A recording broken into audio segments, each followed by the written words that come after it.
Era uno de los grandes personajes norteamericanos, una especie de superhéroe de fantasía creado en el país. Todos los que fueron entrevistados por Ron Rosenbaum habían mencionado al Capitán Crunch. Por esa razón le llamé y le dije, no nos gustaría que publicara usted ese artículo porque, en serio, no es una buena idea. El Capitán Crunch estaba muy preocupado porque no hacía más que repetirme, haga lo que haga, no quiero que esta información caiga en manos de los radicales. Él tenía la sensación de que aquello podría llegar a paralizar el sistema de telefonía de los Estados Unidos e incluso colocar a los Estados Unidos bajo el yugo nuclear de la Unión Soviética. El artículo de Ron Rosenbaum sobre los manipuladores de teléfonos fue publicado en la revista Esquire en octubre de 1971. Acudí a la biblioteca, leí el artículo y no podía creerlo. Era tan revelador, me dije, oh Dios mío. En aquel momento me di cuenta de que la manipulación telefónica, tal y como yo la había conocido, había muerto. Se lo leí a Denny entero por teléfono. Todo el mundo recibió su llamada.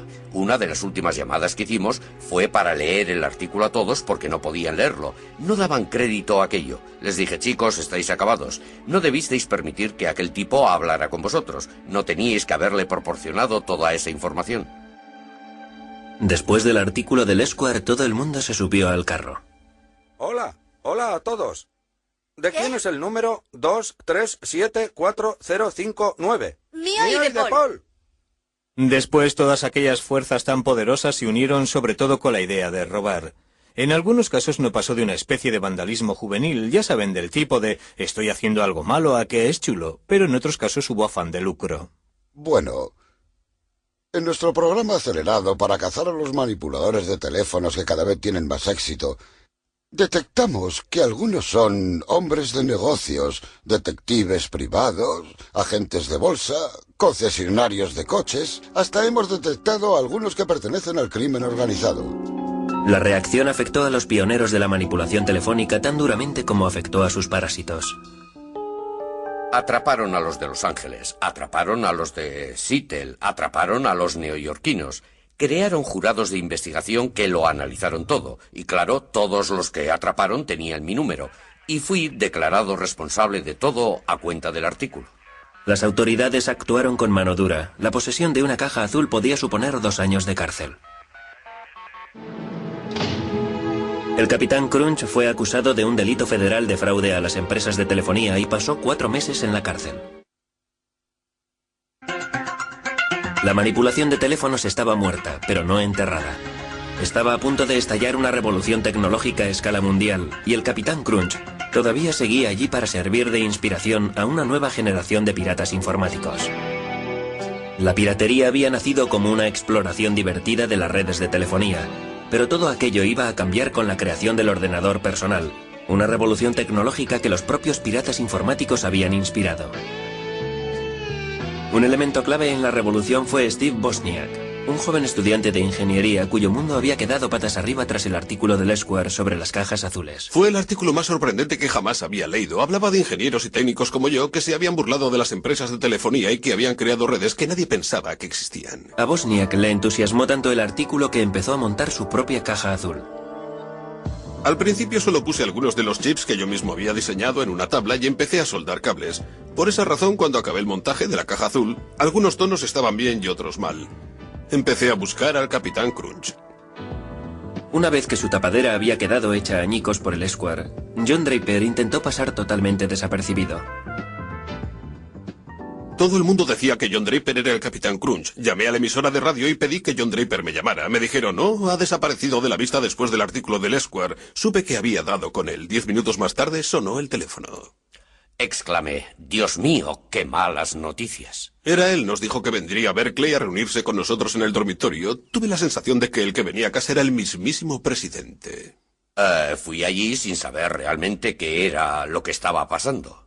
Wolf quiso que le enseñara a utilizar la caja azul. Él acababa de montar una. Me había hecho a la idea de que se trataba de un tío muy ligón y resultón con las chicas, y cuando se presentó en la puerta de alguna manera no coincidía con la idea que me había forjado de él. Dijo, soy el Capitán Crunch. Dije, bien chicos, la verdad, no creo que tenga ganas de hacer esto. Me contestó, está bien. Me sentí todo un héroe. Añadí, me imagino que no pasará nada. Al fin y al cabo estoy en un dormitorio y será muy difícil que alguien detecte la llamada. Woz me preguntó, ¿podemos telefonear al Papa? Le contesté, pienso que sí. Cogí el número del Vaticano y llamamos preguntando por el Papa. Nos dijeron, el Papa no está disponible en estos momentos. Eran como las 4 de la madrugada. Aquella misma noche empecé a aprender códigos y técnicas de John Draper y de los demás para utilizarlas para hablar con las operadoras, y las semanas siguientes las dediqué a hacer prácticas para ver hasta dónde podía llegar. Creo que estaba un poco asustado con la idea de que me cazaran. Un par de semanas más tarde, el coche de Wozniak sufrió una avería. Por suerte, él y su colega Steve Jobs tenían una caja azul a mano. Decidimos llamar a nuestros amigos de Berkeley con la caja azul para que nos llevaran a casa en coche. Steven realizó la llamada sirviéndose de la caja azul. Cuando contestó la operadora, colgó asustado. Volvió a llamar. Al contestar, la operadora colgó otra vez de lo asustado que estaba. Fue cuando apareció un poli. Estaba en la cabina con una caja azul en las manos. ¡Oh, Dios mío! Seguro que el poli pensó que éramos drogadictos porque yo llevaba el pelo muy largo. Steve me pasó la caja azul y la introduje en el bolsillo de mi abrigo. Me preguntó, ¿qué es esto? Si se pulsaban los botones emitían tonos, por eso contesté, es un sintetizador musical electrónico. El poli le dijo que estaba desafinado. Preguntó, ¿para qué es el botón naranja? ¿Es con el que pirateáis las líneas? Steve le contestó, es para calibrar. El agente preguntó qué hay que calibrar. Pasé miedo. Supimos que nos habían cogido. Nos metieron en el coche patrulla. Los dos polis iban en el asiento delantero y Steve y yo en el de atrás. El poli que iba de copiloto se dio la vuelta. El poli se dio la vuelta hacia Woz y le dijo, un tipo llamado Moog te ha delatado. Era un sintetizador Moog. Mientras Steve Wozniak y el capitán Crunch andaban enredando con los teléfonos, los despiertos chicos de las empresas del cercano Valle del Silicio estaban consiguiendo grandes avances en la tecnología informática. Sin embargo, a principios de los años 70 los ordenadores eran todavía unas máquinas enormes muy impersonales al servicio de unas empresas enormes muy impersonales. Se empezó con lo de los ordenadores con el fin de descifrar códigos, detectar misiles, crear armas para la guerra. Ese fue en realidad el origen de los ordenadores modernos. Luego fueron apareciendo los que manejaban enormes y complejas bases de datos con fines comerciales. Los ordenadores se consideraban como aparatos que no había que tocar. No se podía entrar donde hubiera un ordenador. Había que mantener las distancias, pero mostrar reverencia y respeto a quienes supieran manejarlos. Pero en aquella época el respeto era un bien bastante escaso. A finales de los años 60 hasta los ingenieros informáticos tenían ya su contracultura. Lo bautizaron piratería informática. Los objetivos prácticos eran secundarios, lo importante era lo que los piratas informáticos denominaban el puro placer de la exploración, un sentimiento que los manipuladores de teléfonos hubieran reconocido como propio. Los manipuladores de los teléfonos estaban aprendiendo cómo utilizar una tecnología, cómo introducirse, cómo utilizar y expandir la tecnología por caminos que en general no estaban al alcance del público. De la misma forma, la piratería informática iba ampliando sus fronteras, iba aprendiendo a explorar los ordenadores para conseguir que hicieran cosas que la gente afirmaba eran incapaces de hacer. Para conseguir sus propósitos, los piratas informáticos necesitaban tener acceso a un ordenador, pero en aquella época no resultaba fácil.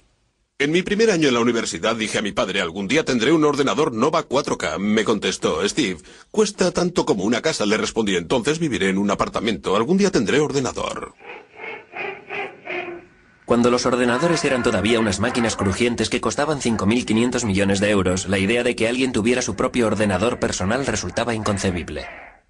¿Por qué iba a querer alguien disponer de su propio ordenador personal? Era ridículo, era como que alguien dispusiera de su propia bomba atómica. La bomba estalló bajo la forma de unos nuevos componentes para montar un equipo que fue llamado Altair 8800. Apareció un artículo en una revista técnica en el que se presentaba el Altair, un equipo que cualquiera era capaz de montar. Entusiasmó tanto a un par de personas de la zona de la bahía que decidieron formar un club, incluso antes de que dichas piezas empezaran a salir al mercado. Se reunieron solo para compartir información. Lo bautizaron Club Informático Casero. Una noche de marzo de 1975 se congregaron 30 personas en un garaje para contemplar aquella extraña caja.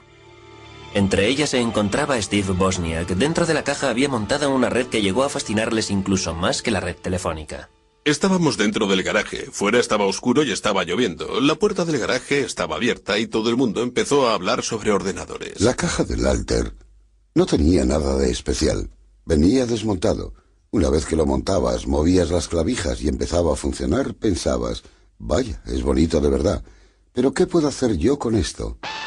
Lo que hicieron fue programarlo para que interpretara Daisy.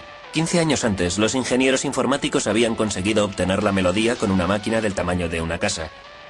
En aquellos momentos, los piratas informáticos estaban consiguiendo lo mismo con un ordenador casero. Aquella primera reunión despertó tanto mi interés que los encuentros bisemanales se convirtieron en lo más importante de mi vida. Al club casero enseguida se le quedó pequeño el garaje. La piratería informática estaba ganando terreno.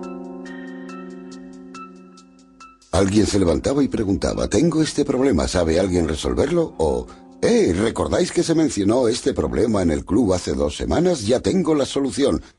Fue un formidable intercambio de información. En el club me dediqué a pasar esquemas a todo aquel que quisiera hacerse con ellos. Saqué toneladas de fotocopias porque me sentía orgulloso de que vieran mi